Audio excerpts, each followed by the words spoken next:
क्या mental health gap था जिसकी वजह से आपने कहा कि मैं इस चीज को एड्रेस करूंगी और इस साइकोलॉजिकल हेल्प सेंटर के थ्रू? हम अपने फिजिकल पेन बहुत आसानी से डिस्कस कर सकते, जहां पर हमारी साइकोलॉजिकल पेन आ जाता है। फॉर एग्जांपल, हमारे दिल में मसला है, कार्डियोलॉजिस्ट के पास जाना इज वेरी इजी, ठीक है, बट हमारे दिमाग में मसला है तो साइकोलॉजिस्ट के पास जाना इज वेरी डिफिकल्ट। अगर बोर्ड लगा होगा और हम आएंगे तो लोग जो है फिर कहेंगे कि अच्छा साइकोलॉजिस्ट के पास आना है, बट स्टिल जो यंगस्टर है, मैंने उसमें इस इरा में देखा है कि अब दे आर एक्सेप्टिंग, बट कुछ लोगों में अभी भी एक्सेप्टेंस उस तरह नहीं। They want to talk to someone जो आउटसाइड देयर होम है, फ्रेंड्स है, और बहुत सारे मसले आते होंगे आपके पास, सिंपल इश्यूज तो नहीं आते होंगे। सिचुएशन स्ट्रेसफुल है, बट उसके बावजूद भी आप उठती है, आप काम करती हैं, आप सिचुएशन को डील कर रही होती है, तो इसका मतलब है you are healthy enough to deal the situation. बिस्मिल्लाहिर्रहमानिर्रहीम, अस्सलाम वालेकुम। जब भी तूफान, जलजले, आंधी या कोई भी किस तरह की कुदरती आफात आती हैं या इंसान के पैदा करदे मसाइल आते हैं जिसमें जंग हो, तो सबसे पहले हमारा काम ये होता है कि रेस्क्यू किया जाए, लोगों की जानें बचाई जाएं। उसके बाद उनकी उनकी बहाली, उनको वापस से बसाया जाए। लेकिन वो जख्म जो दिखाई नहीं देते वो सबसे गहरे होते हैं। चाहे वो दिल पे लगे या जहन पे लगे, उनकी छाप बरसों रहती है। आपको बहुत अच्छे से याद होगा 8 अक्टूबर का जलजला। आज भी मुझे याद है मैं उस वक्त क्या कर रही थी, और जो लोग इससे गुजरे हैं वो तो बहुत अच्छे से समझ सकते हैं कि आज भी उनके दिलों में क्या चीज़ें, क्या क्या गम है, क्या जो है वो निशानात है जो मौजूद है। गजा हो या पाकिस्तान के मुतासर मुतासर इलाके हों, लोगों को ना सिर्फ मकान, रोटी कपड़ा मकान चाहिए होता है, बल्कि सुकून भी चाहिए होता है, जिसको हम साइकोलॉजिकल सेफ्टी कहते हैं। मगर मेंटल हेल्थ सर्विसेज तक पहुंचना सब के लिए आसान नहीं है, काफ़ी मुश्किल है, स्पेशली पाकिस्तान जैसे मुल्क के अंदर। WHO के मुताबिक हर इमरजेंसी में मेंटल हेल्थ और साइकोलॉजिकल सपोर्ट ज़रूरी है, क्योंकि असल बहाली सिर्फ मकान या इमारतें बनाने से नहीं होती, जहनी सुकून से भी होती है, जहनी मजबूती से भी होती है। और इसी मौजू पे ऊपर आज जो international world health mental health day services के ऊपर, specially in daily life emergencies and catastrophes के ऊपर थीम है, और इसी पे हम बात करेंगे। और मेरे साथ जो गेस्ट मौजूद हैं वो डॉक्टर ताहिरा यूसुफ है। She's a clinical psychologist. She has over 18 years of experience. She's deeply committed to advancing mental health.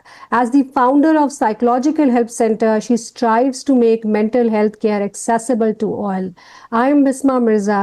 Let's welcome Dr. Tahira Yusuf in Resilient the Quiet Power. मैं इनकी बहुत मशहूर हूँ कि इन्होंने एक दफ़ा फिर जो है मेरे साथ सेशन किया। अस्सलाम वालेकुम डॉक्टर साहिबा, कैसी हैं आप?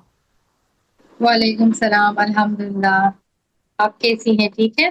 अल्लाह का शुक्र, अल्लाह का शुक्र। बहुत साहिबा, मुझे ये बताइए, 18 साल से आप मेंटल हेल्थ पे काम कर रही हैं, फ्रंट लाइनर है, फ्रंट लाइन के तौर पे काम कर रही हैं।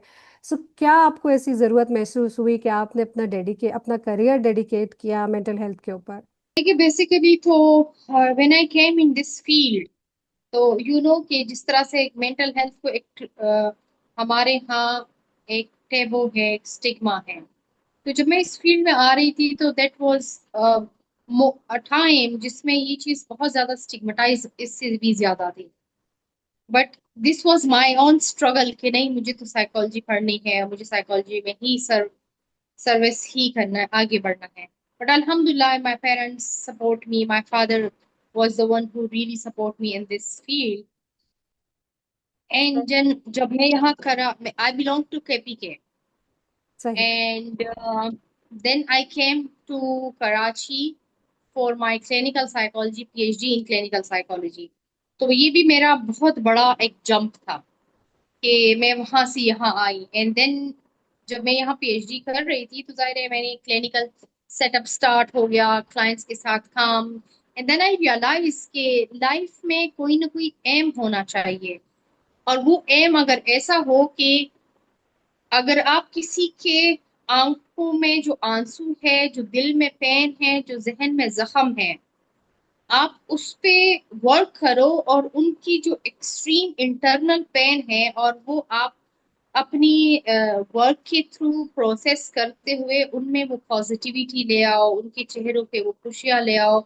वो जो जिंदगी से बिल्कुल बेजार बैठे हुए हैं और वो वापस जिंदगी की तरफ आ जाए, उससे बड़ी कोई खुशी है ही नहीं। तो फिर मैंने इस चीज पे फोकस करा कि नाउ यही मेरी जिंदगी है और मुझे इसी ही फील्ड में रहना है। कि जितनी वो पेन जो फिजिकल है लोग देख सकते हैं, वो पेन जो मेंटल है वो लोग नहीं देख सकते, और वो हर एक बंदा तो फील कर भी नहीं सकता। तो देन आई डिसाइडेड कि यही है मेरा एम ऑफ लाइफ। और जितना टाइम गुजरता गया, मुझे वो कहते हैं ना कि मुझे अपनी काम से इश्क होता गया। तो सही। यस, दिस इज समथिंग कि फिर मैं इस सर्विसेज में रही भी as a consultant and as a academician.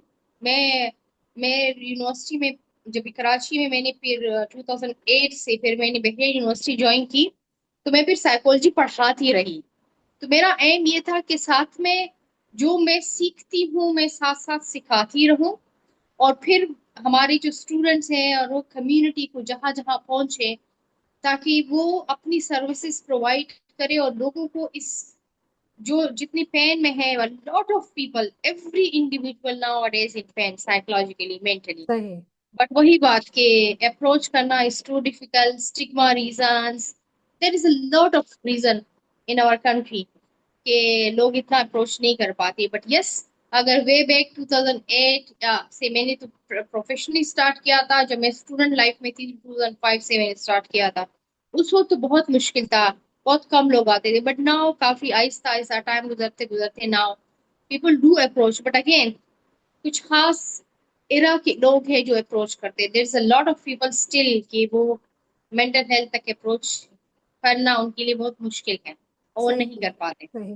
Doctor साहबा, जब आप your founder of psychological help center, right? तो जब आपने जी, स्टार्ट किया था तो क्या मेंटल हेल्थ गैप था जिसकी वजह से आपने कहा कि मैं इस चीज़ को एड्रेस करूंगी और इस साइकोलॉजिकल हेल्प सेंटर के थ्रू?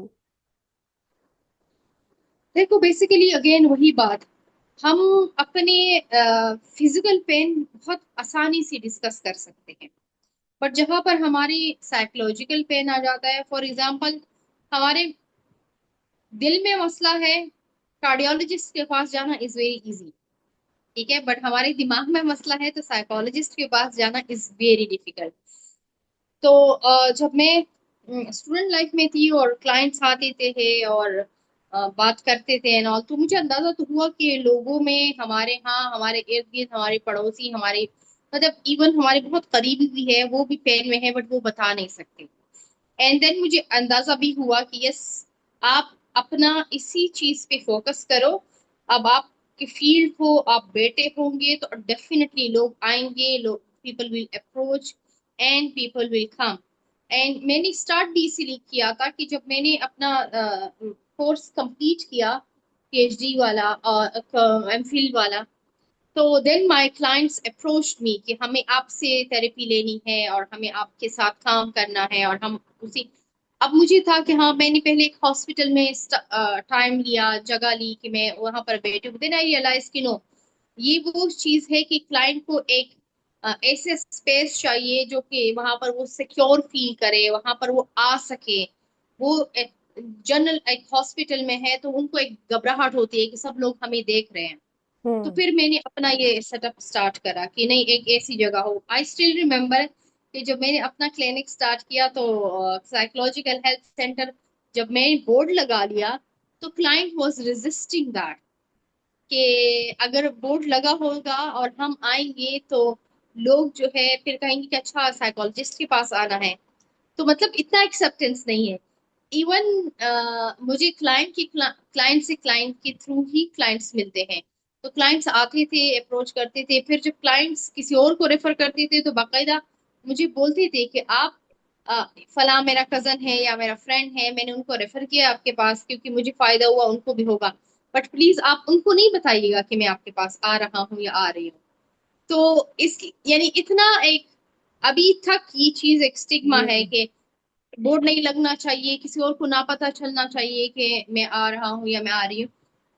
थोड़ा सा अब उस टाइम से अब तक जो मैं महसूस कर रही हूँ कि अब ये चीज इतनी हो गई है, खासकर जो यंगस्टर्स आजकल के हैं, तो अब ये है कि they are now willingly want to take help, और अगर कोई सही। प्रॉब्लम है तो वो डिस्कस करे और वो एक दूसरे से छुपाते नहीं है। तो this is a very good, हम कहते हैं स्टेप फॉरवर्ड नाउ। सही। बट स्टिल मेरा बोर्ड अब मैंने नहीं लगाया, बट अब मैंने अपना एक प्लेट के साथ नाम के साथ लिख दिया कि पीएचसी, कि लोगों को हो, यानी अभी भी वो इतना नहीं है कि फीलिंग्स हो के ओ बहुत बहुत बड़ी कि अच्छा ये मेंटल हेल्थ का कोई इदारा है तो हाँ इसके अंदर जाना है। बट स्टिल जो यंगस्टर है, मैंने उसमें इस इरा में देखा है कि अब दे आर एक्सेप्टिंग, बट कुछ लोगों में अभी भी एक्सेप्टेंस उस तरह नहीं है, इवन छुपाते हैं। खुद पे गुजर सही। रही है, खुद इलाज तो कर रहे हैं, अल्हम्दुलिल्लाह ये एक चीज आ गई है। बट ये कि किसी और को ना पता चले, ये अभी तक इतना बड़ा गैप तो है। सही। अच्छा डॉक्टर साहब, ये बताइए कि जो मेंटल हेल्थ प्रैक्टिशनर्स होते हैं या प्रोफेशनल्स होते हैं, वो दूसरों के लिए ज़रा इमोशनल क्वेश्चन उनका हायर होता है, और वो दूसरों के लिए they carry weight for them, for other people, right? तो how do you stay resilient and grounded both at the same time? घर आपके पास तो लोग आते होंगे, बताते होंगे, फिर एक जैसे आपने कहा, एक ये चीज़ भी होती है कि उस तरह का क्रेडिट भी नहीं होता, खामोश रहे, बताइएगा नहीं हमारे। एंड क्या क्या ऐसे, मतलब the reason people come to you is because they want to talk to someone जो आउटसाइड देयर होम है, फ्रेंड्स है, और बहुत सारे मसले आते होंगे आपके पास, सिंपल इश्यूज तो नहीं आते होंगे। तो इस सारे चक्कर में आप कैसे अपने आप को ठीक रखती हैं, मेंटली स्ट्रांग रखती हैं, किस तरह से ग्राउंडेड रखती हैं? Very good question Bisma, this is something कि मेरे स्टूडेंट्स, इवन मेरे क्लाइंट्स भी, इर्द गिर्द के लोगों को ये बहुत एक क्यूरोसिटी होती है कि जो मेंटल हेल्थ प्रैक्टिशनर्स होते हैं, how they can be mentally healthy. क्योंकि जाहिर है, समझो कि हम सुबह से यानी अगर मैं सुबह से 8-9 बजे से मैंने सेशन स्टार्ट किए, वो रात सम टाइम वो रात को 7-8 बजे तक भी जाते हैं। तो हर एक मतलब हर घंटे में आप एक न्यू स्टोरी, एक न्यू पेन के साथ फेस कर रही होती है। और ऐसा लगता है जैसे कि एक चैप्टर चेंज हुआ, अब न्यू स्टोरी है, फिर एक चैप्टर चेंज हुआ हर घंटे के साथ, और फिर एक न्यू स्टोरी है। तो यस, दिस इज समथिंग, लेकिन इसमें आप इतना फ्लो में होते हैं। And I believe on this, और मैं अपनी स्टूडेंट्स को भी यही बात कहती हूँ कि जब आपको अपने काम से मोहब्बत हो, और आप जब जब कोई सामने आपकी बैठा हुआ हो और आप उनकी पेन पे फोकस करते हैं, यानी you empathise with that person, और आप उसकी पेन को उस तरह से समझ रहे हो जैसे कि वो खुद ही समझ रहे हैं, और आप बैठे हो इस तरह से कि उस क्लाइंट को आप एम्पावर कर रहे हो, आप उस क्लाइंट की पेन को प्रोसेस करते हुए क्लाइंट ही को एम्पावर कर रहे हो। तो वो बेसिकली हम क्लाइंट को एम्पावर करते करते हम अपने हर घंटे में हम अपने आप को भी एम्पावर कर रहे होते हैं। हम जो उनके साथ कर रहे होते हैं वो खुद ब खुद हमें ही मिल रहा होता है। तो आई बिलीव ऑन दिस कि जो ट्रूली इस प्रोफेशन में होते हैं, they are excellent human being और रिजीलियंट, कि वो हर किस्म की पेन को एक तो समझ गए, फिर उनको डील भी कर रहे हैं, तो उसके साथ साथ अपना भी तो डील कर ही रहे हैं ना। क्योंकि वट सही। Ever you give to other people, it means that is something कि you are giving to your own self. तो hmm. Yes, this is like that. ऐसा नहीं होता कि हम उनकी पेन को लेते हुए हम खुद ही पेनफुल हो जाएंगे, नो। हम उससे बहुत कुछ लर्न करते हैं। मेरी अक्सर क्लाइंट है, मेरी एक बहुत अच्छी क्लाइंट है, तो वो she is very persistent in therapy and very excellent. She is अभी तो इन हर 50s, 54-55 है। चलो। But the way she is resilient and connected और अपना ट्रॉमा जैसे प्रोसेस करती है, तो जब पूरा सेशन कंप्लीट होता है तो अक्सर वो मुझे कहते हैं, आपने मुझे मेरा बहुत सुना, आपने बहुत सुना। तो मैं कहती हूँ, मैंने आपसे बहुत लर्न किया, मैंने बहुत आपसे लर्न किया। हम आपसे जो सुनते हैं और आप अपने एक्सपीरियंस बताते हैं, तो हम भी लर्न करते हैं। तो yes, ah this is something के ऐसा नहीं कि आप वीक हो जाओ, अगेन यही तो रेजिलियंस है।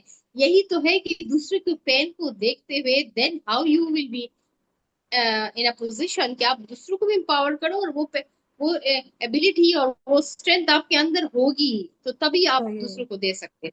सही ऐसा मैं। नहीं कि हम उनके साथ रोना स्टार्ट कर लेंगे। बट हाँ। यस, वो हमें देखते हुए, हम उनको देखते हुए भी, therapy is always a two way process. अच्छा। वो गिव एंड टेक ही है।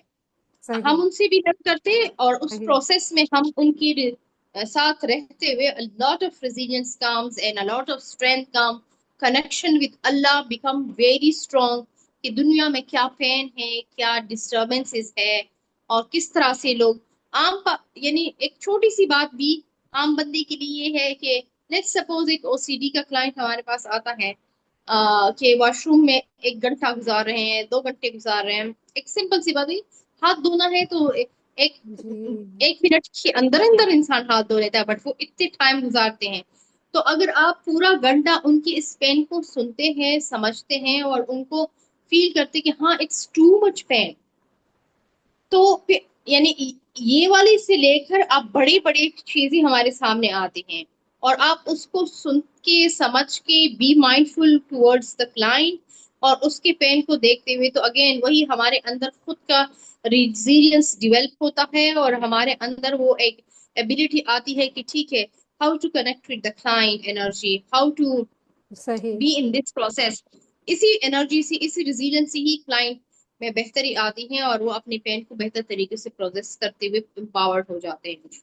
डॉक्टर साहबा, आई रिलेटेड सो मच, मतलब ऐसा लग रहा है कि किसी वजह से आज हम ये सेशन कर रहे हैं अल्लाह ताला ने, क्योंकि जो आपने एग्जांपल्स दिए हैं I can relate to it, specially जो हाथ धोने वाली एग्जांपल दिए, they I can relate to it. ऐसा फैमिलीज में मैंने देखा है।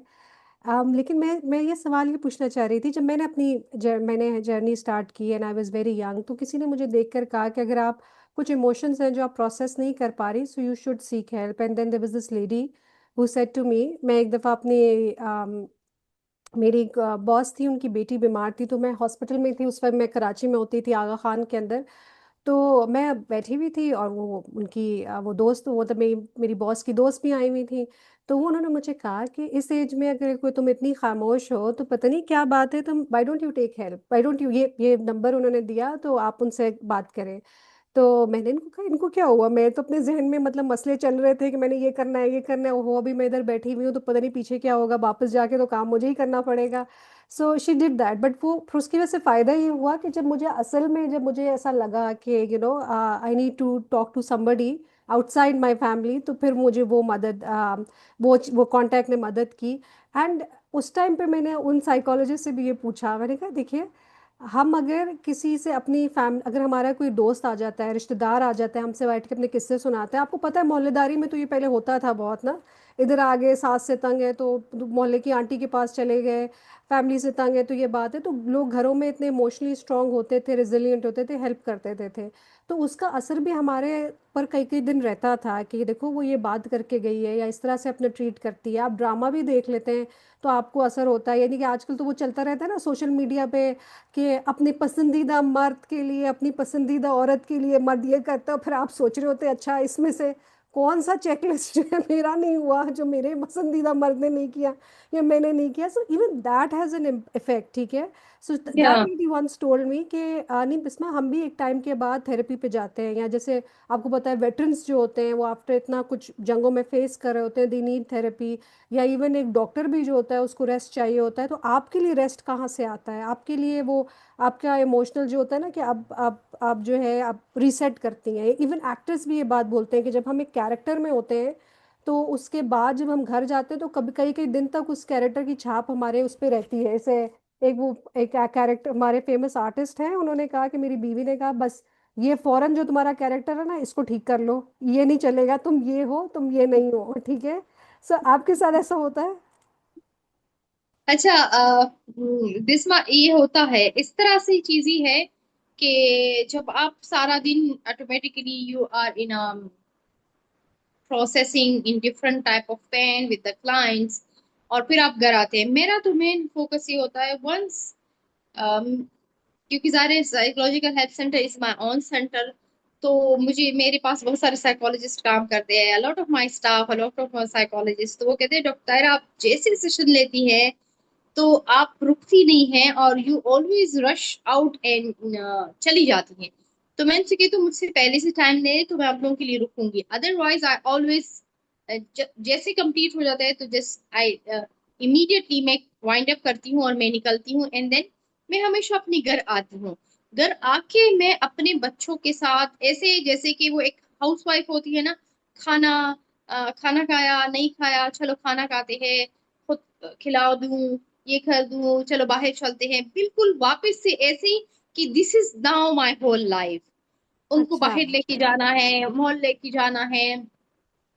इवन कभी कभार ऐसा करती हूँ कि वहीं से रास्ते में से कॉल करती हूँ कि नीचे आप लोग आ जाएं बेटा, चलो फिर हम फला जाते हैं, मॉल जाते हैं, खाने पे जाते हैं, ऑल दिस, ताकि एक तो एक फीलिंग होती है कि yes I need to give time to my kids, and दूसरा सबसे इम्पोर्टेंट कि मुझे वही अपनी सोशल लाइफ को, अपनी फैमिली लाइफ को और अपने आप को भी टाइम देना है, ताकि वो जो भी है टाइम है वो मेरा ऑफिस है, वो मेरा क्लिनिक है, मेरा अपना भी एक मेजर इम्पोर्टेंट टाइम है।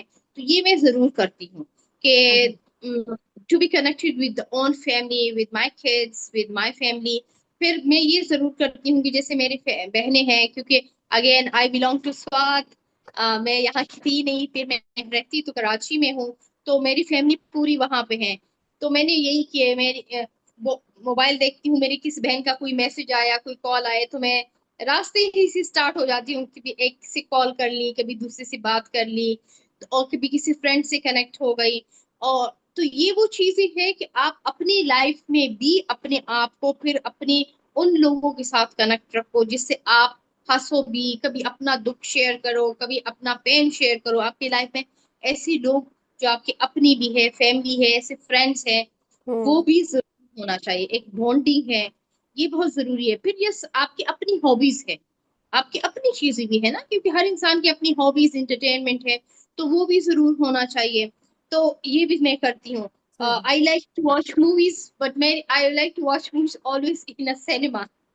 तो मैं कहती हूँ, मेरे हस्बैंड कहते कोई मूवी तो लगी नहीं है, तो मैं कहती हूँ वो पुराना वाला दोबारा देख लेते हैं। तो वो मुझे कहते कि क्यों? तो मैं कहती हूँ मुझे वो माहौल सिर्फ इंजॉय करना है, आराम सुकून से बैठ के पॉपकॉर्न खा के, I want to do that. तो अगेन दिस इज समथिंग कि आपको अपने आप को, अपनी चॉइस को, कहते हैं ना कि अपनी हॉबीज को भी फिर आप साथ साथ इनकलकेट करो, ताकि आप भी हेल्दी रहो, कनेक्टेड रहो विद इन योर सेल्फ। फिर संडे को मैंने अपने आप को इस तरह से रखा है कि मैं लास्ट मंथ फॉलोअर जाऊं, मैं कनेक्टेड रहूं फॉलोअर वाले के साथ। ऐसा लगता है कि कोई थर्ड पर्सन देखे कहे कि हम तो बेस्ट फ्रेंड है, और वाकई वो फ्रेंड ही बन गई मेरी, क्योंकि अच्छा, रेगुलर बेसिस नाइस। पे आप जाना, कनेक्ट रहना, बात करना, तो यानी I feel like I am always mindful के इस टाइम पे ये हम्म। करना है, हम ये करेंगे, ताकि उस टाइम मुझे भी टाइम मिले, मेरी फैमिली को भी टाइम मिले, मेरे सेल्फ को भी टाइम मिले। यस, माइंडफुल रहना is very important in all these thing. ऐसा नहीं कि आप उनकी बातें सोचे जो कल सेशन में जो हुआ वो आज तक मैं सोच रही हूँ। तो दिस इज समथिंग कि then I can't disconnect the from the client pain, तो इसका मतलब है कि there is something wrong with me. सही तो ये सही। चीज is very important. Yes. Absolutely, बहुत अच्छी बात की। आई थिंक आपने क्रक्स बता दिया इस बात का, माइंडफुल रहना। ये बहुत ज़बरदस्त बात है, एंड आई थिंक आपके प्रोफेशन में आपको ये हेल्प भी करता है कि यू रियलाइज़ कि यार इतने लोगों के मसले हैं, तो अगर मेरे मसले तो उनके मुकाबले में आप फिर उसको प्लेस कर सकती हैं। क्योंकि बाज़ दफ़ा तो हमारे यहाँ तो लोग अपने रिश्तेदारों से ही आजिज़ होते हैं। आप कह रहे हैं ना, बहनों से बात कर रही होती है तो कभी किसी की बात बुरी लगी होती है, कभी किसी की लगी हुई होती है। सो अच्छा, आप मुझे बताएं डॉक्टर साहबा, इन सिंपल वर्ड्स, अगर मैं आपसे पूछूं कि मेंटल वेलबीइंग होता क्या है? देखो, जो मेंटल हेल्थ है, मेंटल वेलबींग है ना, it's not only the absence of disorder. Health का मतलब है, जिस तरह से फिजिकल हेल्थ है ना, इस तरह से mental health and mental wellbeing का भी एग्जैक्टली वैसे ही मतलब है कि आप हेल्दी इनफ है कि to deal with the life stresses in a way कि वो आपको अफेक्ट भी ना करे, और उसी उसी पेन में रहते, मतलब सिचुएशन पेनफुल है, सिचुएशन स्ट्रेसफुल है, बट उसके बावजूद भी आप उठती है, आप काम करती हैं, आप सिचुएशन को डील कर रही होती है, तो इसका मतलब है you are healthy enough to deal the situation. देखिए, ऐसा नहीं है कि हम सबकी लाइफ में, अक्सर मुझसे क्लाइंट कहते हैं कि आपकी लाइफ में तो कोई पेन तो नहीं होगा ना, कोई स्ट्रेस तो नहीं होगा। तो ऐसा नहीं है, वी आर ह्यूमन बीइंग, हम इस दुनिया में रहते हैं ना, ये वर्ल्ड है, वर्ल्ड और पाकिस्तान है इवन। अगेन वही बात के पर्सनल लाइफ होती है, इंसान की फैमिली लाइफ होती है, there is a lot of pain on and off हम फेस कर रहे होते। इमीडिएट फैमिली वालों की डेथ हो जाती है, अब बहुत सारी ऐसी चीजें हमारी लाइफ में हो जाती है कि वो बहुत पेनफुल होती है। तो लेकिन हमने उसके बावजूद भी तो सरवाइव करना है और अच्छा करना है, क्योंकि हम खुद भी हेल्दी रहे तो तब भी हेल्दी कर सकते हैं। एक सिंपल से एग्जांपल, जैसे फॉर एग्जांपल मुझे मेरी एक कुलीग ने कहा कि your main work is on grief. मैं ग्रीफ के साथ बहुत काम भी कर रही होती हूँ। तो और ट्रेनिंग भी दी है मैंने ग्रीफ में, और ग्रीफ के क्लाइंट्स को बहुत देखती हूँ। तो मुझे कहा कि आपका अपना ग्रीफ इतना ज्यादा है, आपकी फैमिली में इतनी डेथ्स हुई हैं। तो मैंने कहा that give me that strength के I work on grief more in depth. क्योंकि ज़ाहिर है मेरा एक बहुत यंग, माशाल्लाह से हम 6 बहनें हैं, हमारा एक लौता भाई था, और उसकी डेथ हुई इन यंग एज 22 ईयर्स। रहता भी मेरे साथ था, तो समझो मेरा वो कहते हैं ना कि वो दिल का जिगरा था मेरा। तो छोटा था मुझसे, तो पाला पोसा बड़ा किया, साथ रहते थे, साथ वो फिर पढ़ाई सब। और फिर माँ बाप का पेन देखा कि वो कितनी पेन में है, बेटी की डेथ 22 ईयर्स। तो जाहिर है सबसे पहला हमारी फैमिली में एक लॉस वो हुआ। एंड देन उसके बाद मेरी यंग बहन जो मेरी से 1 साल छोटी थी, तो वेरी यंग, और 2020 में उसकी डेथ हो गई। और उसकी 4 बच्चे, छोटे छोटे बच्चे रह गए।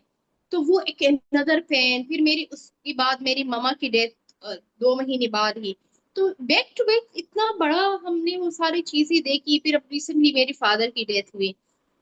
तो हम मैं ये कहती हूँ कि जब आप पे खुद गुजर जाती हैं, वो चीज पे जब आप दूसरों के साथ उस पे वर्क करते हैं ना, तो वो आपकी एक अनदर लेवल ऑफ स्ट्रेंथ होती है कि आपने खुद कैसे कोप किया इतने बड़े बड़े लॉस के साथ। एंड देन वापस आप आते हैं, अपने फॉर एग्जाम्पल एक हफ्ता गैप ले लिया या 10 दिन, फिर वापस आए, अब सीट पे बैठे, आप अपना काम कर रहे हैं। तो इतना बड़ा वो कहते हैं ना कि जिगरा कहाँ से आ गया। तो वो वही रिजीलियंस है, वही मेंटल हेल्थ है। कि सही। पेन है, ऐसा नहीं कि इंसान को पेन नहीं होगा, वो भाई गुलबाल हम नहीं बोलते कि कोई भी इंसान अपने जख्म को वो चीज बोलते नहीं, बट उसको साथ रहते हुए, रिजीलियंटली बीइंग हेल्दी होते हुए, आगे बढ़ते हुए, उसके बावजूद अपना काम करे, दूसरों की हेल्प करे, और उसी एरिया में ज्यादा लोगों को प्रमोट, और मतलब उसके उनके साथ वर्क करें जो आपको लगता है कि दिस इज समथिंग कि आपने खुद भी देखा है। तो दैट इज कॉल्ड, हम कहते हैं कि that person is mentally resilient, that person is mentally healthy. Wellbeing उनका ही अच्छा है कि आपका पेन होते हुए भी आपने उठे, काम किया, फंक्शन किया। इट डजेंट मीन कि आपने अवॉइड किया। Avoidance is different thing, that is very different thing. Avoidance में तो आप उसको जमा कर रहे हो। आप ये कि आप उसको प्रोसेस कर रहे हो, जहां पर आप बोल रहे हैं पेन है, उसको प्रोसेस कर रहे हो, किसी जहां जरूरत है आप अपना अपनी भी थेरेपी कराए ये सब। लेकिन उसको हैंडल करते हुए फंक्शनिंग ना अफेक्ट हो, और उठे, उससे क्या लर्न किया, उससे क्या आपने ले लिया, और फिर आपने जिंदगी में आगे कैसे बढ़े। This is what we call mentally healthy individual. अच्छा, तो मेंटल, मुझे समझ में ये आ रहा है कि मेंटल हेल्थ होना या मेंटल वेलबींग होना, ये मतलब है, मेंटल वेलबींग का मतलब ये है कि आप के साथ जो हो रहा है उसको आप एक्सेप्ट कर रहे हैं और आगे बढ़ रहे हैं। उसको लेके यस। आपने आपने अपने दिल पे नहीं तारी कर लिया और आप आगे नहीं बढ़ पा रहे हैं। मतलब आप बस उसी गम में महव हो गए हैं। एंड एक चीज़ जो मुझे आपकी बातों से अंदाज़ा हुआ कि जो लोग सबसे ज़्यादा तकलीफ से गुजरते हैं, वो लोगों का गम भी बहुत अच्छे से समझते हैं। एंड फिर वो उस तरह से थेरेपी भी देते हैं बहुत अच्छे से। अमूमन कहा जाता है डॉक्टर को कैंसर नहीं हो, ज़रूरी नहीं है कि डॉक्टर को कैंसर है तो वो कैंसर का इलाज करेगा, but in your profession I think the more you experience pain, the more you reflect and you are more empathic. I feel that way, उतना ही आपको लोगों की समझ में ज़्यादा आती है। एक चीज़ जो मेरे लिए बहुत हेल्प की वो ये था कि जब मेरी वालदा की डेथ हुई, तो और ऐसे ही आगे पीछे डेथ्स हुई, पहले नानी की हुई साल भर में, फिर कुछ 6 महीने मेरे खालू की हुई, फिर मेरी अम्मी की डेथ हुई। तो वो अम्मी की डेथ बहुत सडन थी, और फिर मैं ज़ाहिर इस्लामाबाद में थी, तो फिर मुझे रमज़ान थे तो कराची जाना था। तो वो बड़ा शॉकिंग था। मतलब आई थिंक वहाँ वो मेरे लिए रियलिटी चेक था दुनिया का, ज़िंदगी का। तो उसके उससे जब मैंने चैनल किया तो मुझे सबसे ज़्यादा जो मतलब फ़ायदा मिला, जिस चीज़ में मुझे लगा कि हाँ ये रियलिटी, ये मतलब मुझे ये सब लग रहा है कि ये सब बातें नहीं है, वो है जब रसूल की लाइफ मैंने देखी सबसे ज़्यादा। जब मैंने सुना कि उन्होंने अपनी ज़िंदगी में अपने 7 बच्चों में से 6 बच्चे दफनाए, तो वो मेरे लिए काफ़ी वो था, क्योंकि वो पेन मैंने मतलब एक बच्चे को दफनाना वो मैंने एक्सपीरियंस नहीं किया, तो वो उन्होंने एक्सपीरियंस किया था। फिर वो यतीम थे, फिर वो मिस्कीन हुए, फिर दादा फौत हुए, so one after another, one after another. And I think that उसमें बहुत तकवीत मिली उसको पढ़ के, उसको उन रसूल की लाइफ को समझ के कि किस तरह से ही स्टेड, और अगर वो रहमतुल्लिल आलमीन है तो उनकी उम्मत होते हुए हम कुछ सीख सकते हैं उनसे। डेफिनेटली एक इंसान, जाहिर है उनके ऊपर एक डबल इंसान का बोझ था। डॉक्टर साहब ये मुझे बताइए कि हम ना, मैंने ये सवाल आपसे इसलिए पूछा था कि हम इंटरचेंजेबली ये वर्ड्स यूज़ करते हैं, mental wellbeing, mental health, mental resilience. हालांकि रिजिलियंस तो एक टूल है ना डेवलप करने के लिए, एक स्ट्रेंथ है डेवलप करने के लिए, एक मेंटल हेल्थ रिजिलियंस तो हेल्प करती है हमें डेवलप करने के लिए गुड मेंटल हेल्थ। ठीक है, अच्छा आप, अकॉर्डिंग जो डेटा आ रहा है WHO का, उसके मुताबिक research shows over 16 million Pakistani suffer from depression and 6 million from anxiety. आपके क्लिनिकल एक्सपीरियंस से what is the most common struggles you see in Pakistanis today and why? देखो, एंजाइटी भी प्रोमिनेंट एक फैक्टर है। मेजोरिटी लोगों में एंजाइटी होती, यंगस्टर्स में, स्कूल गोइंग है या कॉलेज है, यूनिवर्सिटी है, anxiety is the most most prominent. उसके बाद फिर हम डिप्रेशन को देखते हैं कि यस, डिप्रेसिव क्लाइंट्स भी, एंजाइटी में भी टाइप्स है ना। ओसीडी के क्लाइंट्स बहुत सारे आते हैं, there is a lot of OCD nowadays. And depression, yes, कि अगर लॉसेस लाइफ में ज्यादा हो गए या कुछ इस तरह की चीजें, and some time it's very genetical as well, तो डिप्रेशन भी है। या फिर जैसे फीमेल्स में हार्मोनल चेंजेस है, there is a lot of life stages in female जिसमें डिप्रेसिव स्टेट या पीएमएसिंग मोस्टली जो वुमेन है उनमें होती हैं। तो ये सारी लाइफ चेंजेस, हार्मोनल चेंजेस फिर उनको डिप्रेशन इन चीजों की तरफ भी ले जाती है। तो मैं समझती हूँ डिप्रेशन, एंजाइटी, और जो मेजरली आजकल है, शायद हमारा टॉलरेंस लेवल कम हो गया है, या फिर हो सकता है कि सब मीडिया इन्फ्लुएंस है, या फिर हम अपनी कोर से थोड़ी दूर हो गए हैं। तो रिलेशनशिप का इफेक्ट जो है ना, जो आजकल मैंने देखा है कि रिलेशनशिप बहुत डिस्टर्ब है। चाहे वो पेरेंट चाइल्ड है, चाहे वो हस्बैंड वाइफ है, चाहे वो सिबलिंग है।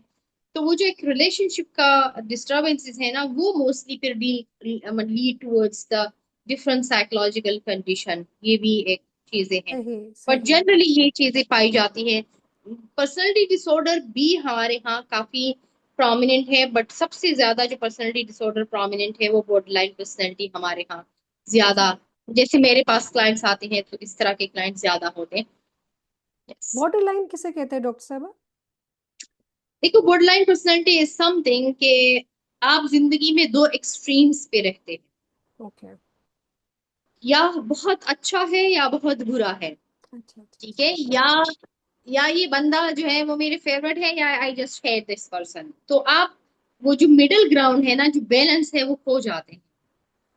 तो जब वो अपनी जात के लिए भी, अपने रिलेशनशिप के लिए भी, या अपने जो भी काम कर रहे हैं उसके लिए भी, तो जब बैलेंस हो गया और आप दो एक्सट्रीम में जिंदगी गुजार रहे हैं, तो वहां पर फिर अलॉट ऑफ थिंग्स कम, मतलब कम इन दैट थिंग कि आप ग्रे एरिया पे नहीं जा रहे, आप बैलेंस पे नहीं आ रहे।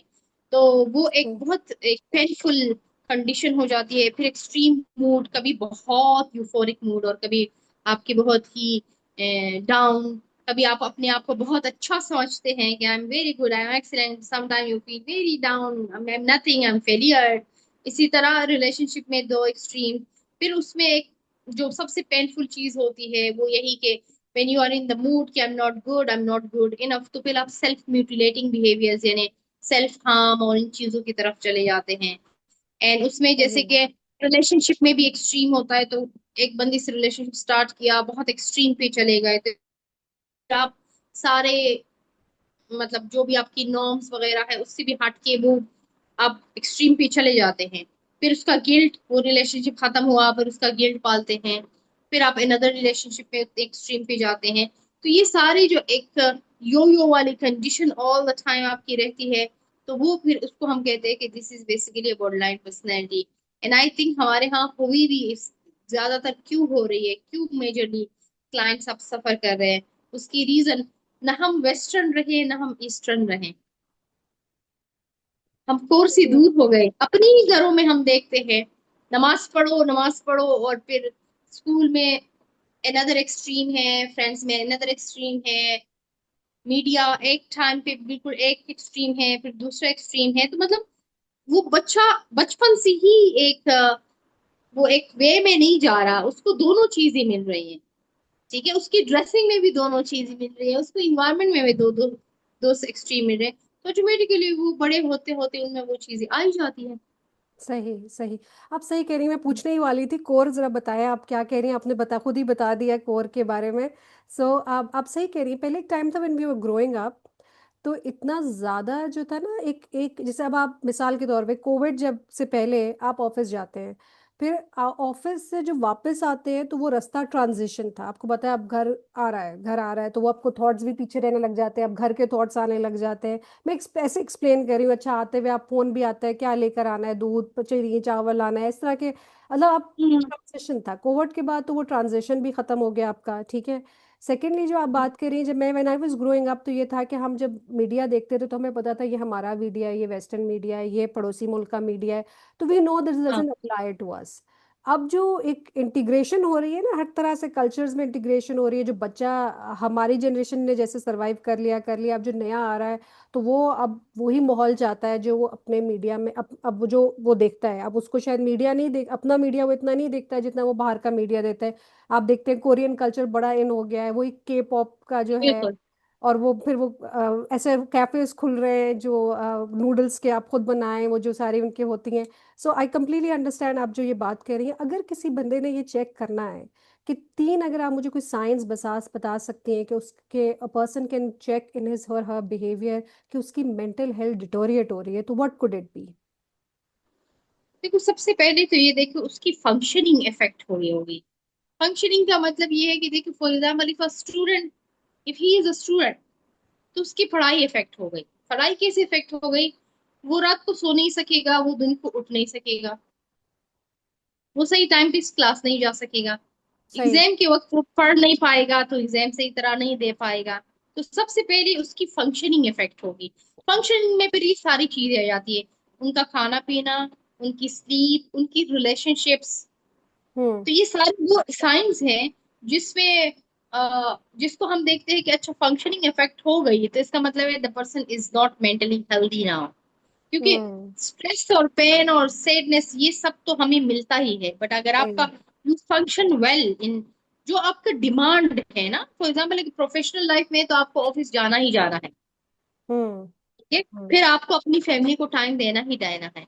तो हम्म। अगर आप मेंटली हेल्दी है तो आप ये सब कुछ कर सकेंगे। ओके, जैसे लेकिन अगर आप अनहेल्दी हो गए हैं तो इसका मतलब फंक्शनिंग इफेक्ट हो गई फिर आप। ठीक है, अच्छा, जस्ट लेट्स बी स्पेसिफिक, अगर मैं जैसे अपनी बात करूं, सो एक खातून जो 35 to 40 ईयर्स के बीच की रेंज में है, ठीक है, आई गिव यू रेंज, हम्म। ठीक है, वो एक वर्किंग प्रोफेशनल है, मे बी घर से काम कर रही है, so what does she know, what can she notice about her mental health कि वो डिटोरिएट हो रही है? अगर आप मुझे कोई तीन साइन स्पेसिफिक देख सकती हैं, बिकॉज मैं फॉर फीमेल्स एग्जाम्पल। में इसलिए बात कर रही हूँ, sorry to cutting you off, क्योंकि फीमेल्स में तो आपने कहा ना हार्मोनल चेंज भी आते हैं, तो हमें पता है कि ये चीज़ें ऊपर उतार चढ़ाव रहेगा, उसके बावजूद अगर, how do you feel, what can you notice about your mental health कि वो डिटोरिएट हो रही है? अगेन वही बात, जो उसके करने के काम है वो नहीं कर पाएंगे आज का हम्म। काम।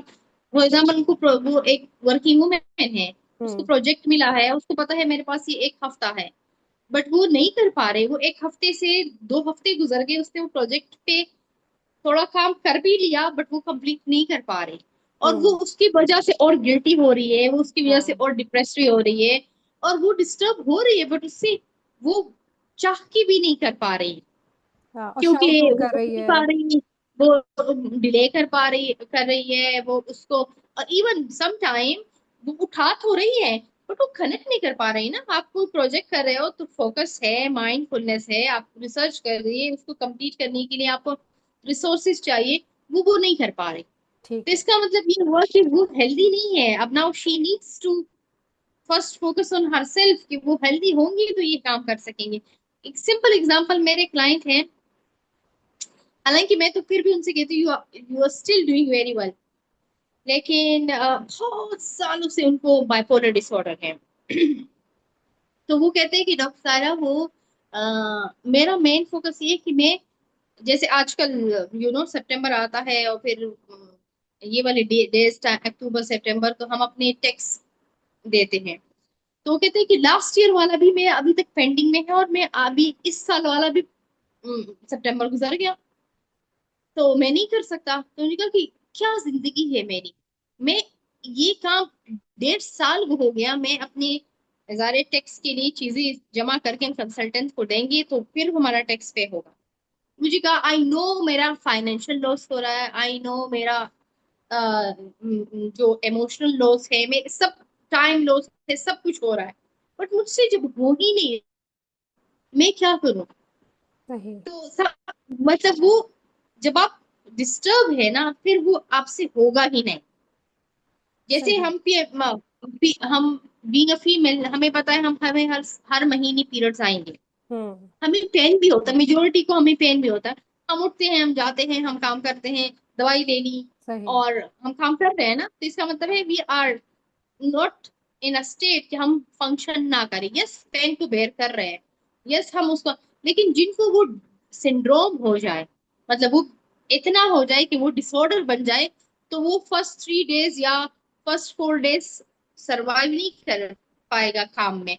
वो लीव ले लेंगे, वो स्टे बैक एट होम, वो कंबल अंदर, मतलब बेड से उठेंगे नहीं, तो उनका पेन इतना बढ़ गया, तो इसका मतलब है वो फिर उससे टाइम पे सिंड्रोम में, डिसऑर्डर में चले गए। सही। यही है बेसिकली साइंस। सही। अच्छा डॉक्टर साहब, अगर अभी ये डिसऑर्डर नहीं हुआ, एक बेसिक सिम्टम्स है, तो ऐसे सिचुएशन में एक इंसान को क्या करना चाहिए? कोई अगर आप तीन कोई टूल्स बता सकती हैं, कोई टिप्स बता सकती हैं कि आप, अगर आपको लगे कि आप फंक्शन नहीं कर पा रहे हैं, आप बिल्कुल स्टार्ट हो गया ये चीज़ कि आपने रिपीटेडली देखा, तो आप क्या कर सकते हैं इसके अंदर? देखिए, सबसे इंपॉर्टेंट, डिसऑर्डर तक ना पहुंचे इमीडिएटली आप टॉक टू समवन, किसी से ओके। बात करो कि यार मुझे तो ऐसी फीलिंग आ रहा है, मैं तो सुबह दिल उठ जा, अपने आप को ड्रैग तो कर रही हूँ to go to office, but दिल तो नहीं कर रहा, तो क्या करूँ। किसी फ्रेंड से बात करो, आपको लगे कि लाइफ में कोई ऐसी फ्रेंड है, नहीं है तो फिर गो अहेड एंड प्रोफेशनल से बात करो। सेल्फ हेल्प की बुक्स भी बहुत सारे होते हैं, but it's always good to talk to a professional, कि वो चीज डिसऑर्डर में जाने से पहले आपने उसको ग्रैप्स कर लिया। फिर ऐसे हम कहते हैं ना कि मोटिवेशनल बुक्स होते हैं और सेल्फ हेल्प किताबें होती हैं, आप उसको पढ़े, कनेक्ट रहो। अब जो, अगर आपने फाइंड आउट किया कि देयर इज समथिंग, खुद से नहीं हो रहा तो किसी से हेल्प लेने में कोई हर्ज नहीं है। पेनाडोल से सर दर्द ठीक नहीं हो रहा तो हम कहते हैं जाओ डॉक्टर को दिखा दो। ये क्यों नहीं ठीक हो रहा, बार बार सिर्फ खुद से तो हम सेल्फ हेल्प कर रहे हैं, बट नहीं हो रहा, तो then go ahead and avail that. सही। सही। Nature could be another option कि आप थोड़ा नेचर में जाएं, माहौल बदले अपना। Does it help? यस, अगर इनिशियल स्टेज है तो नेचर कैन हेल्प। आप जाए वॉक, मैं तो, ये तो बहुत बेसिक चीजें हैं, वो तो हम सबको ही करनी चाहिए कि आप फिजिकल एक्टिविटीज में रहो, एक्सरसाइज रेगुलर करो, योगा ज्वाइन करो। अगर आपको ये सारी चीजें इनिशियल स्टेज पे, वंस डिसऑर्डर हो गया तो बहुत मुश्किल से आप इन चीजों की तरफ फिर क्लाइंट को मोटिवेट करते हैं। बट ट्रेवलिंग है, जो, और साथ में जो हम कहते हैं ना कि ट्रेवलिंग हो गई, नेचर के साथ कनेक्ट होना है, कोई वेकेशंस ले लेना है, all these things always help. सही। सही। अच्छा डॉक्टर साहबा, ये मैंने अक्सर ये बात सुनी और मैं खुद भी अपने आप सवाल करती हूँ कि भाई, ये जो मसले as even as a women, ये कोई नए तो नहीं है, हमारी माएँ, हमारी नानियाँ, दादियाँ इसको फेस करती रही हैं। तो ऐसा क्या हमें, मतलब अक्सर लोग भी कहते हैं ना, आपको भी कहते हैं, अब आपने सुना होगा कि भाई तुम लोग क्या इतनी नाज़मीन या पापा की परियां हो जो तुम्हें हेल्प चाहिए, सब सब कुछ बच्चे पाले हैं, घर संभाले हैं, मुश्किल वक्त देखा है, तो ये भी आपको सुनने को मिलता है। तो इस and I feel guilty if I have to go out and have a cup of tea outside, बाज घर में भी चाय बन जाती है, लेकिन sometimes you want to go out and do it, ये मेरा कोपिंग मैकेनिज्म होता है अगर मुझे, I feel overwhelmed, but I also do feel guilty, and I think मेरी तरह और बहुत सी खवातीन होंगी जो भी गिल्टी फील करती होंगी कि यार why, I mean, do we have to treat our self so special, मतलब जस्ट बिकॉज कि हम अफोर्ड कर सकते हैं तो हम अपने आप को ये शशकों में पड़ रहे हैं और ये सब कर रहे हैं, इसका आप क्या रिस्पॉन्ड करेंगी? ये शशके हैं या ये क्या है? देखिए, बेसिकली लाइफ डिमांड्स बहुत बढ़ गए हैं। सही। पहले जमाने में हमें अम्मी ने डांटा तो ताई की जाके गोद में सर रख के मम्मा ने ये बोल दिया, ये किया, जाके दादी ने सपोर्ट किया, बाबा ने कुछ कह दिया तो ताया के पास पहुंच गए। बचपन में थोड़े बड़े हो गए तो आप जॉइंट फैमिली में है, तो खवातीन बैठ के एक दूसरे की पेन सुन रहे हैं, सुना रहे हैं, ऑल दीज थिंग्स। कोई भी अपने पड़ोसियों के घर जा रहे हैं, एक दूसरे से मिल रहे हैं। टाइम वॉज लाइक दैट, वो तब भी करते थे। बट वो एक आपको लोग अपनी ही घरों में अपनी ही पड़ोसियों में मिल जाते थे, अब वो नहीं है। अब तो आप किसी के घर जाओगे तो एक हफ्ता उनसे पहले टाइम लोगे, ऐसा ही है ना। Time is different now. तो फिर आप अगर ये नहीं करोगे कि आप अगर ज्यादा अफेक्टेड है, डिस्टर्ब हो गए, आप जाके जैसे जैसे मैंने कहा ना कि जाके मूवी देख ले हम, या कॉफी पे चले गए, तो वो क्यों? क्योंकि आपने अपना माइंड थोड़ा सा चेंज करना होता है, आपको थोड़ा सा अपनी उस स्ट्रेसफुल माहौल से निकलना है और अपना मुझे रिफ्रेश, रिचार्ज करें। मोबाइल में चार्ज खत्म हो गया तो हम उसको रिचार्ज कर रहे हैं। तो it's like that, it's doesn't mean कि हम वही बात के वो बस नखरे हैं हमारे। दिस इज समथिंग कि लाइफ में इतना पेन और स्ट्रेस बढ़ गया है कि हमें उसको करने के बगैर हमारे पास कोई और चारा नहीं है। हमें लाजमन चाहिए कि ये चीजें होंगी, या हम करते हैं तो अपने आप को वापस से रिज्यूम करते हैं to deal with life stresses. सही, थैंक यू सो मच। अच्छा ठीक है, चले, दैट्स गुड, दैट्स गुड। अच्छा डॉक्टर साहब, मुझे ये बताइए कि कौन सी जो एज ग्रुप है सबसे ज़्यादा वल्नरेबल है, अफेक्टेड है मेंटल हेल्थ चैलेंजेस को लेके? उनको वहां बिठा बेसिकली तो सबसे ज्यादा मेंटल हेल्थ चैलेंजेस ज्यादातर एडोलेसेंस एज में और अर्ली एडल्टहुड में आते हैं। यानी कि हम कहेंगे टीन से ट्वींस के अंदर। टीन में, यस। अच्छा, क्या प्रॉब्लम्स आ रहे हैं हमारे जनरेशन टीनेजर्स को या ट्वींस को? देखो बेसिकली अगेन, ट्रांजैक्शन, बचपन से आप जा रहे हैं, चाइल्डहुड से आप प्यूबर्टी, प्यूबर्टी में hormonal changes, demands of environment, आपकी इंटरनल चीजें, फिजिकल चेंज, ये सब एक इम्पैक्ट होता है। फिर जाहिर है जिस तरह से आपकी बॉडी में चेंजेस, तो आपके इमोशंस चेंजेस आ जाते हैं। Sometime you handle it and mostly adolescence में यू कांट हैंडल दैट। वो रश ऑफ हार्मोन्स है and rush of environmental demands है, ये सारी चीजें। तो पहला तो ये, फिर आपको पता है ना, पहले जमाने में हम 60s में 70s में मार्क्स लेके आते थे तो हमारे पेरेंट्स और हमारे टीचर्स खुश होते थे कि अच्छे हैं ना, अच्छे स्टूडेंट्स हैं हम तो उसमें अच्छे स्टूडेंट माने जाते हैं। अब कहते हैं 90s में मार्क्स लेके आओ, तो तब भी, और 92 क्यों लेके आए, 95 क्यों लेके नहीं आए? मतलब this is something too much from the environment, demanding, challenging भी ज्यादा हो गए, डिमांड बढ़ गए। तो हम्म। ये एज वो है जिसमें आप इंटरनली भी स्ट्रगल कर रहे हो, इन्वायरमेंट से भी स्ट्रगल कर रहे हो, चेंज बहुत ज्यादा आता है लाइफ में सब। तो yes, these are the thing. फिर आप, कंपटीशन बहुत बढ़ गया है। तो ये वो है। फिर जब अर्ली एडल्टहुड में आपकी लाइफ चेंजेस स्टार्ट हो जाती है, आपने पढ़ लिया सब, या अच्छा प्रोफेशन, अच्छी वाइफ या अच्छा घर, ये सब मिलना जरूरी है, फिर उसके लिए स्ट्रगल करना सब, तो वो एक challenges again, major life changes. तो ये वो चीज, टाइम है कि इसमें हम फिर फेस करते हैं डॉक्टर मोस्टली साहब, हम ये लोगों। बात करते हैं अक्सर कि हमारी जो नई जनरेशन आ रही है उसमें रेजिलियंस नहीं है, वो बहुत ही सॉफ्ट है, फ्लफ जैसे बात की जाती है। अब अगर एक पेरेंट अपना सब कुछ दे के अपने बच्चे से एक्सपेक्ट करता है कि तुम एक्सेल करो, 90 पे लेकर आओ, जैसे आपने कहा कंपटीशन है। कंपटीशन मेरे ज़माने में भी था, आपके ज़माने भी था, मेरे पेरेंट्स के ज़माने में तो ज़्यादा होगा। ठीक है, जो लोग पार्टीशन के बाद आए उन्होंने भी बहुत कुछ रेजिलियंस देखी होगी एंड दे सर्वाइव्ड। तो अब मुझे आप बताइए कि अगर वो एक्सपेक्ट करते हैं कि उनका बच्चा एक्सेलेंस में जाए तो इसमें गलत क्या बात है? देखो बेसिकली हद से तजावुज करना, मैं हमेशा, दिस इज ऑलवेज रॉन्ग। सही। ठीक है। सही। आप अच्छे, एक होता है अच्छी मार्क्स लेना, लेके आना, और एक आप एक्सट्रीम भी उससे कहते हो सकता है एक बच्चा 90s में मार्क्स लेके आ सकता है, बट एक बच्चा जो है वो 60-70 से ज्यादा नहीं लेके आ सकता, बट यू एक्सपेक्ट, बिकॉज ये आपकी ख्वाहिश है कि मेरा बच्चा कराची ग्रामर में पढ़े, ये मेरी नीड है, और मैं वो अपने बच्चे से एक्सपेक्ट करूँ, तो this is something wrong with me. मैं अपने साथ भी ज्यादती कर रही हूँ और मैं अपने बच्चे के साथ भी ज्यादती कर रही हूँ। हर बंदा सेम नहीं हो सकता। 50 स्टूडेंट एक क्लास में है, वो सेम तो नहीं हो सकते। फिर अगेन बहुत सारी चीजें ये भी होती है ना कि हम मोस्टली प्रॉब्लम फेस करते हैं मीडिया। आजकल हर बच्चे के हाथ में मोबाइल है, वो चाहते हुए भी इतना पैसे खर्च हो रहा है, सब कुछ हो रहा है, अपने ट्यूशंस भी ले रहा है, बट उसका मेन फोकस तो अपनी मोबाइल पे और अपने इन चीजों पे है, तो वो कर ही नहीं पा रहा। तो हम फिर ये सारी चीजें भी तो अपनी इन्वायरमेंट में फेस कर ही रहे हैं ना। सही सही।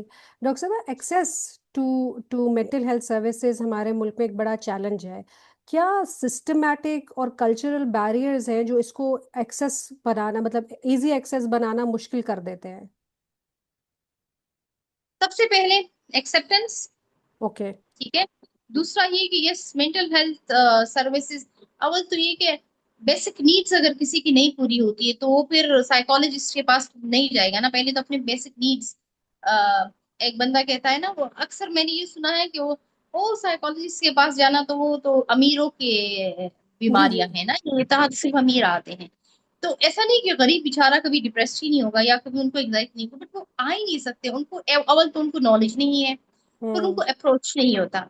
मैं अपने क्लाइंट को बता रही थी कि कुछ यही बात हुई तो कहा कि और सायरा इतनी ज्यादा फीस। तो मैंने कहा कि हमारी फीस इतनी है, हम पूरा घंटा देते हैं, ठीक है, लेकिन ऐसा नहीं है। मैंने अपने क्लिनिक में ये एक रूल रखा है कि क्लाइंट उसके फीस की वजह से हमें ना छोड़े। ऐसा ना हो अच्छा। कि वो फीस नहीं दे सकता तो ना जाए। तो मैंने कहा कि हजारों की फीस भी है और किसी क्लाइंट से हम 500 रुपए भी फीस लेते हैं। ठीक है। तो ये वो चीजें हैं कि आप फिर अगेन, अगर आपको किसी ने अप्रोच किया और वो नहीं अफोर्ड कर सकता तो फिर आप उसके लिए क्या कर सकते हैं।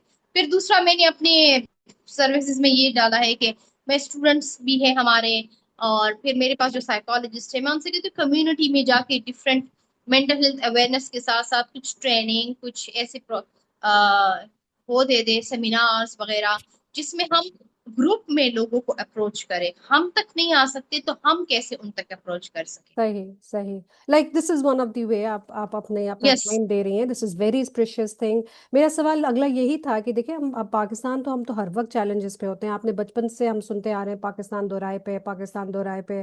तो अब आप देखते हैं फ्लड्स आए चले जा रहे हैं पाकिस्तान के अंदर। तो पीपल मेंटल हेल्थ को कैसे एक्सेस कर सकते हैं? एक तो आपने बता दिया कि भाई आप अवेयरनेस क्रिएट करिए, ये सेशन सुनिए। इज देयर एनीथिंग एल्स जो आप कर सकते हैं कि जब ये सर्विसेज अनअवेलेबल होती हैं और डिसरप्टेड होती हैं? और ये तो हम बड़े शहरों की बात करें डॉक्टर साहब, आप कराची जैसे बड़े शहर में बैठी हुई हैं। मुझे नहीं लगता कि मर्दान सवात सवाबी, क्योंकि आपका ताल्लुक केपी से है, तो उधर ये एक्सेसिबिलिटी होगी इस तरह की। और चलिए अगर उधर होगी भी तो इवन स्लम्स में नहीं होगी। Right. Very unfortunate, yes this is very important thing. अब कहीं कहीं वहां पर भी स्टार्ट हुए हैं बट इतना ज्यादा नहीं लोग, अब तो बहुत वहां पर भी अभी मजीद बहुत टाइम लगेगा कि लोग इस चीज को करें। बट अगेन आप अपनी लेवल पे जितना कर सकते हैं। अभी जैसे स्वात में फ्लड आया तो आई वेंट देयर, मैंने लोगों अच्छा। को अप्रोच किया, मैंने अपने आंखों से देखा, फिर मैंने एक मुहिम चलाई खुद से, किसी को नहीं इन्वॉल्व किया। आई स्टार्टेड कराची ही, अपनी कुलीग्स को, अपने फ्रेंड्स को, सबको इन्वॉल्व किया कि फंड रेजिंग कैसे कर सकते हैं, इनकी कैसे मदद कर सके। फिर बच्चों से, वहां के बच्चों के साथ, फैमिलीज के साथ बैठी, बात की कि जो डर है, खौफ है, पानी के एक खतरा आता है तो उनको डर लगता है वापस से फ्लड आ जाएगा। तो ये वो चीज है कि आप अपने मुताबिक क्या कर सकते हैं। एंड देन जैसे कम्युनिटी पे लोग है ना, फ्रेंड्स है, फैमिलीज है सब, तो उनके साथ बैठ के, आपके बच्चों के साथ बैठ के उनकी इस टॉपिक पे बात करें।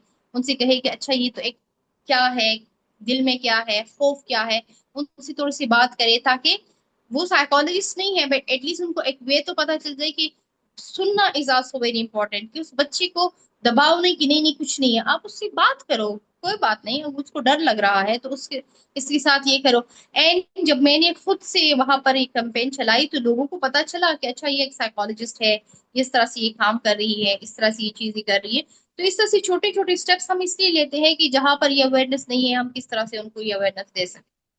जो आपके ये भी जैसे एक्सपीरियंस मैं से। आपको साथ ये बात कर रही हूँ, ये मेरा एक बहुत बड़ा स्टेप है। इस तरह भी है कि I belong to Swat, you know, मेरी फैमिली है, मेरा ससुराल है एंड ऑल दिस। तो ये चीजें हमारे लिए इतना, पहले ये सब कुछ बनता नहीं था कि नहीं करो ये नहीं करो। अब मेनली ये कि वही बात, आपने स्टेप लिया, आप कह रहे हो कि नहीं दिस इज फॉर गुड, हम लोगों तक अपनी आवाज पहुंचाएंगे, लोगों लोगों को पता हो कि हाँ इस तरह की हेल्प मौजूद है और आप ले सकते हैं, और आप इस तरह की चीजों में अगर है तो यू कैन टेक हेल्प। तो यस ये तो मैं तो करती रहती हूँ, और अपने स्टूडेंट्स को, अपने दूसरे साइकोलॉजिस्ट को कि हम किस तरह से कम्युनिटी को अप्रोच करें और कम्युनिटी तक अपनी आवाज पहुंचा सकें। एंड दिस इटसेल्फ, ये जो आप सेशन मेरे साथ कर रही हैं, ये इटसेल्फ एक बहुत बड़ा हेल्प है लोगों को। जो अगर आप सुन रहे हैं, जैसे मैं आपसे बात कर रही हूँ, तो और हम बिल्कुल सिंपल वर्ड्स में बात कर रहे हैं, so definitely people should share such such messages across जो ऐसे सेशंस होते हैं। तो अक्सर जब एक कम्युनिटी बहुत प्रोलॉन्ग, बहुत लंबे अरसे तक ट्रामा फेस करती है, जैसे फ्लड विक्टिम्स हैं, जलजिले विक्टिम्स हैं, तो क्या बिहेवियरल चेंजेस आते हैं उनके अंदर? मिसाल के तौर पे गजा को हम देख रहे हैं, तो क्या चेंजेस आते हैं उनके अंदर फियर्स साइकोलॉजिकली? सबसे अंदर साइकोलॉजिकली फियर्स बहुत ही डिवेल्प हो जाते हैं, एंजाइटी हो जाती है, पीटीएसडी लोगों को हो जाता है, बिहेवियरली वही अवॉइडेंस में चले जाते हैं या बहुत रिबीलियस हो जाते हैं। यानी हर बंदे का अपना एक रिस्पॉन्स होता है, बट डेफिनेटली उनका बहुत एक इम्पैक्ट तो आता है। पाकिस्तान का ये जो रिस्पांस हेल्थ सिस्टम है, इसको हम मजीद कैसे स्ट्रेंथन कर सकते हैं? सबसे इम्पोर्टेंट, जिस तरह से हम कहते हैं ना कि जितना आप एजुकेशन को हाईलाइट करोगे इतना एजुकेशन बढ़ेगा। ठीक है, ओके। उसको प्रमोट करोगे तो सेम मैं भी ये कहती हूँ कि हमें एक तो प्रमोट करना है मेंटल हेल्थ को, आवाज उठानी है, फिर मेंटल हेल्थ जो प्रैक्टिशनर्स है ना उनको भी आगे खड़े मतलब हमारी पॉलिसी में और हमारे नेशनल वाइड इसको एक वो मिलना चाहिए कि ये एक मेजर साइकोलॉजिस्ट का जो है रोल, ये बहुत इम्पोर्टेंट है। नॉट ओनली कि हम सिर्फ मेंटल हेल्थ प्रोफेशनल है, कोई हमारे पास आए तो हम उनको सर्विसेज दें, ये हर जगह मौजूद होना चाहिए। फॉर एग्जाम्पल सही। स्कूल्स में, कॉलेजेस में, यूनिवर्सिटीज में, हर जगह पे साइकोलॉजिस्ट का होना बहुत जरूरी है। क्योंकि डेली लाइफ में भी हम स्ट्रेसेस फेस करते हैं, तो जाए अपने काउंसलर से, अपनी साइकोलॉजिस्ट से डिस्कस करें, वो मौजूद होगा, वो अवेलेबल होगा, तो you can do even in big organization, in ऐसे ऑर्गेनाइजेशन जिसपे स्ट्रेसफुल काम है, वहां पर भी साइकोलॉजिस्ट का होना बहुत जरूरी है, ताकि लोगों के लिए एक्सेसिबिलिटी हो जाए। एब्सोल्युटली, एब्सोल्युटली, आई थिंक ये बहुत ज़रूरी है। आजकल हम एक ड्रामा देख रहे हैं जिसमें जो एक बच्ची के साथ हरासमेंट होती है उसकी अपनी फैमिली के अंदर। सो अगर आपके पास ये एक्सेसिबिलिटीज़ हैं, ये लोग बात करते हैं स्कूल में, घरों में, तो दिस रियली हेल्प्स, वो उसका दिखाया जा रहा है कि वो पूरा वो टाइम जो है वो स्टडीज़ में अफेक्टेड है उसकी, और सब कहते हैं नालायक, बहाने बनाती रहती है। सो डेफिनेटली अगर ये अवेयरनेस हो तो बहुत सारे काम हल हो सकते हैं। डॉक्टर साहब, जो आपने इससे भी कहा कि जब डिसऑर्डर पे चले जाते हैं तो फिर लोग थेरेपी के पास आते हैं। तो जो लोग, मेनी पीपल थिंक थेरेपी, बहुत सारे लोग यही समझते हैं कि थेरेपी जो होती है ना वो सीरियस प्रॉब्लम्स के लिए होती है। तो वो लोग जो कहते हैं कि आई एम फाइन, उनको आप क्या कहेंगी कि what really what therapy offers to them who says I am just fine, कोई मसला नहीं है, हो जाएगा। फौत हो जाते हैं लोग, मतलब डिफरेंट हरासमेंट से गुजरते हैं, तो उनके लिए आप क्या कहेंगी? देखो भाई, मैं एक सिंपल, मैं हमेशा सिंपल वर्ड से लोगों को समझाती हूँ। मैं कहती हूँ हमारा चेहरा बहुत अच्छा होता है, बाल भी अच्छे होते हैं, ठीक है, लेकिन हम फिर भी कॉलर भी चाहेंगे, अपने बाल भी बनाएंगे, अच्छे नए कपड़े भी पहनेंगे। क्यों? उसकी जरूरत क्यों पड़ती है? क्योंकि हमें अच्छा दिखना होता है, अपने लिए भी और दूसरों के लिए भी। हम अच्छा अच्छा फील करते हैं। तो जब हम अपनी आउटर पर्सनैलिटी पे काम करते हैं, तो व्हाई नॉट अपनी इनर पर्सनैलिटी पे तो काम करें। इट डजंट मीन कि आपके साथ कोई प्रॉब्लम है तो जाओ और डिस्कस करो और पेन को रिलीव। अगर if you feel fine but still if you want to grow more internally, तो फिर yes, connected with the professional is always a very good thing. It's not only to process your pain, it's something to grow internally and अपने उस high उस पे चले जाओ जो आपकी एक पर्सनालिटी का स्पार्क है। डॉक्टर साहब, हमने क्योंकि एजुकेशन की बात की, 90% की वो जो बात की आपने, आप पेरेंट्स एंड एजुकेटर्स दोनों को क्या कहेंगी कि वो differently, what can they do differently to nurture emotional resilience instead of just academic success? सिर्फ पढ़ाई की, एकेडमिक के अलावा वो क्या करें कि बच्चों में रेजिलियंस आए? मैं हमेशा सिंपल सी बात कहती हूँ, don't love your child grades, love your child. Okay. ठीक है, ठीक है, ठीक है। कुछ यंग बच्चे ये कहते हैं कि I don't have access to therapy, what small daily practices can you can tell them, share with them, that they can help build emotional strength and balance? अपनी लाइफ को खासकर जो डेली रूटीन है उसको फॉलो करें, दिन के साथ दिन के काम करे, रात के साथ रात वाले काम, रात अंधेरा छाने के साथ सो जाए, दिन उठने के साथ ही उठे। अपनी डाइट का ख्याल रखे और फिजिकल एक्टिविटी में रहे और सोशलाइज करे। These are the social major thing. Socialise करें। डॉक्टर साहब, सोशलाइज करने से भी तो प्रॉब्लम आता है ना। आप फैमिलीज में जाते हैं, कंपटीशन चल रहा है, मतलब स्पेशली आई हेट इट जो डोमेस्टिक कल्चर की नॉनसेंस होती है ना। Even professional women are also do that. हर वक्त मतलब एक चिक चिक लगी हुई होती है, वो मेरे पास वसाइल कम है, आप तो यूं हैं, आपको क्या पता, आप तो अलग रहती हैं। ये एक नॉनसेंस है, मतलब जो आई मीन आप मुझसे पूछें तो मैं आई आई पर्सनली से कि यार बस ठीक है। वो जो चार बातें तो आप लोग अच्छे करते हैं, आखिरी बात जो है ना एक ऐसी होती है कि अगला तिल मिलाता रहता है उसके ऊपर, तो बस ठीक है, दूर ही अच्छे हैं। इसमें आप क्या कहें? देखो, इसमें हमेशा ये याद रखिए कि हर वो बंदा जिससे आपको बैठ के अच्छी फीलिंग्स आए, आपको अपनी एनर्जी एनर्जी मिले ना, वो आपकी हम्म। कोई मेट भी हो सकती है, वो आपकी कोई फेलो भी हो सकता है, वो आपकी कोई फ्रेंड भी हो सकती है, वो आपकी कोई पड़ोसी भी हो सकती है। तो हम्म। उनके साथ तो उठो बैठो, बातचीत शेयर करो, हल्ला हंसो मुस्कुराओ, एक कप चाय पियो, दैट्स वेरी गुड। बट वो अगर आपको बहुत करीबी बंदा है, बट वो टॉक्सिक है, तो देन अपने अपने आप को उस टॉक्सिसिटी से जितना बचा सकते हो वो बचाएं। ये सही तो है। इम्पोर्टेंट है। किसके सही। साथ उठना है, किसके साथ बैठना है, किससे हाँ बात करनी है, ये भी हाँ इम्पोर्टेंट है। यस, हाँ हाँ अपना हाँ। ख्याल सबसे इम्पोर्टेंट है। यस। सही सही, ठीक है। डॉक्टर साहबा, एक जैसे घरेलू स्ट्रेस होती है, वर्क लाइफ स्ट्रेस होती है, मतलब इमोशनल स्ट्रेस होती है, could you share a tool और technique that listeners can use to manage stress और emotional overwhelm, something simple but effective? Again, जैसे मैंने अभी इससे पहले ही कहा कि स्ट्रेसेस लाइफ में बहुत सारे हैं। कभी कभार आप किसी और को अप्रोच नहीं कर सकते, तो आप अपनी डायरी लिखो, अपना वो पेन कन्वर्ट करो इस तरह से, अपनी किसी हॉबीज को पकड़ो। पेंटिंग है, ड्राइंग है, इवन कोई भी एक कुछ लोगों को जैसे स्टिचिंग है, मतलब अगेन वही बात, कोई ऐसा काम जो आपको पसंद है वो करें। कुछ लोगों को फ्लावर सेटिंग है, गार्डनिंग है, यानी ऐसी कोई चीज जो आपको अच्छी लगती हो, थोड़ा सा कनेक्ट उन चीजों में टाइम लगा दो। सिर्फ ठीक है। सोशल मीडिया पे नहीं टाइम स्पेंड करो, वो आपके स्ट्रेस को नहीं, हाँ, कम करेगा। तो आपकी जिंदगी में कोई ऐसी प्रैक्टिकल चीजें भी होनी चाहिए जो आपको एक नेचर से भी कनेक्ट करे और अपने स्ट्रेस से भी निकाले।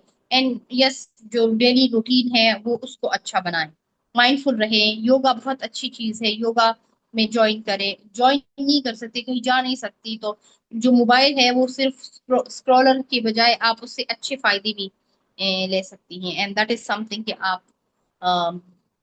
योगा ऑनलाइन देखें और खुद योगा फिर करें। तो मतलब ये सही छोटी है। छोटी चीजें हैं, और इससे हमें बहुत ज्यादा पॉजिटिव इम्पैक्ट हमारी लाइफ में आ जाता है। हम अपनी स्ट्रेसेस को इन चीजों के साथ खत्म कर सकते हैं। लेकिन मैं कहती हूँ कि रूटीन जो है ना, अगर आप अपनी रूटीन लाइफ को इम्बेलेंस ना करो, तो that is the best thing. और that is, don't compromise your sleep, don't compromise your balance diet. तो ये एक मेजर फर्स्ट स्टेप है to be deal with your life stresses. सही। डॉक्टर साहब, आप जब देखती हैं, वो क्या आपको मतलब उम्मीद मिलती है जब आप देखती हैं लोगों को कि वो कैटास्ट्रोफी से, डिजास्टर से जब वो वापस रिकवर करते हैं, रीबिल्ड करते हैं ट्रॉमा से? So what gives you hope when you see them recovering and rebuilding themselves? देखिए, again, if there is hope और एम ऑफ लाइफ, हमें उनको होप देनी चाहिए। और वो खुद भी इस लाइफ में कोई एम जरूर होना चाहिए। जैसे अभी रिसेंटली जब ये फ्लड आया साथ में, तो हमारे अपनी ही फैमिली के एक बंदे थे, मतलब दूध के थे, मैं ससुराल के उस पे थे बेचारे को, मैं कभी जानती नहीं थी। मेरे हस्बैंड टोल्ड मी के उनके वालिद साहब की पहले डेथ हो गई थी, और वो अभी अभी वो थोड़ा सा कहते हैं ना, जवान हो के थोड़ा सा अपना काम स्टार्ट किया था, तो माँ को एक होप मिल गई कि चलो बेटे ने काम स्टार्ट किया। लेकिन उसका सब कुछ बह गया।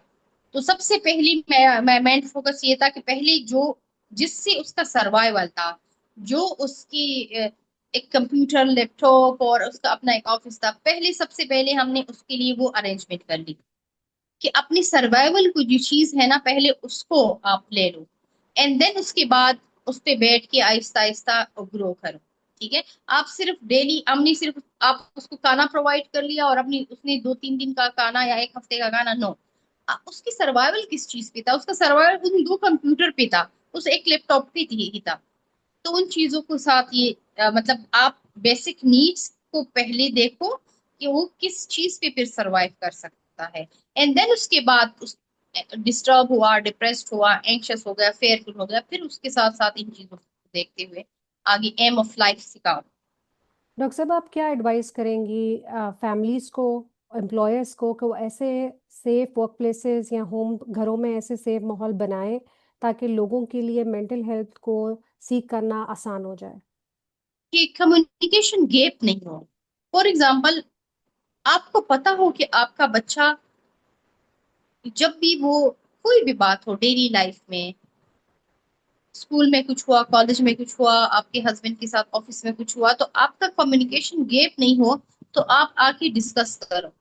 जब डिस्कस करोगे तो पता चलेगा ना कि हाँ, मेरा बच्चा, मेरा हस्बैंड, मेरी वाइफ, मेरी फला बहन फलाएं, ये जो है वो पेन में, तो तभी ठीक वो उसकी हेल्प कर सकते हैं। तो गैप नहीं होना चाहिए कम्युनिकेशन। ठीक है। डॉक्टर साहबा, आप अब कैमरे में देख के सिर्फ मेरा जो व्यूअर है, जो लिसनर है, जो आपको सुन रहा है, उसको एक एडवाइस दीजिए, या जो भी एडवाइस एक देनी है, दो देनी है, कि how can they prioritise their mental health? जिस तरह से हम अपनी फिजिकल हेल्थ को प्रायोरिटाइज कर रहे हैं ना, करते हैं, सर में दर्द होता है तो हम लाजमन उसको पेनाडोल लेके सर दर्द को ठीक करेंगे। इसी तरह अगर आपको एंजाइटी है, डिप्रेशन है, रोना आता है, तो याद रखो इसका मतलब there is something wrong. Something wrong, खुद से नहीं डील कर सकते तो जाओ किसी को अप्रोच करो, किसी से बात करो, किसी प्रोफेशनल हेल्प लेने की कोशिश करो। आजकल ऑनलाइन चीजें मौजूद है, आप जा नहीं सकते, आप ऑनलाइन हेल्प One word, लें। Dr. Saba, that defines good mental health. One word that defines good mental health. One word, उसमें ये है कि हर वक्त ग्रेटिट्यूड में रहो। Okay. आपका morning ritual that keeps you grounded. मेरा, मैं तो सबसे पहले उठ के नमाज जरूर पढ़ती हूँ। सही. Therapy in one sentence. Understanding. The most misunderstood emotion.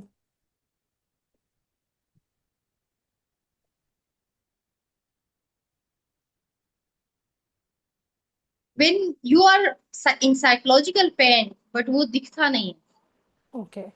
Hope. ये सीखी जा सकती है या ये नेचुरल है? उम्मीद जो है वो सीखी जा सकती है या नेचुरल है?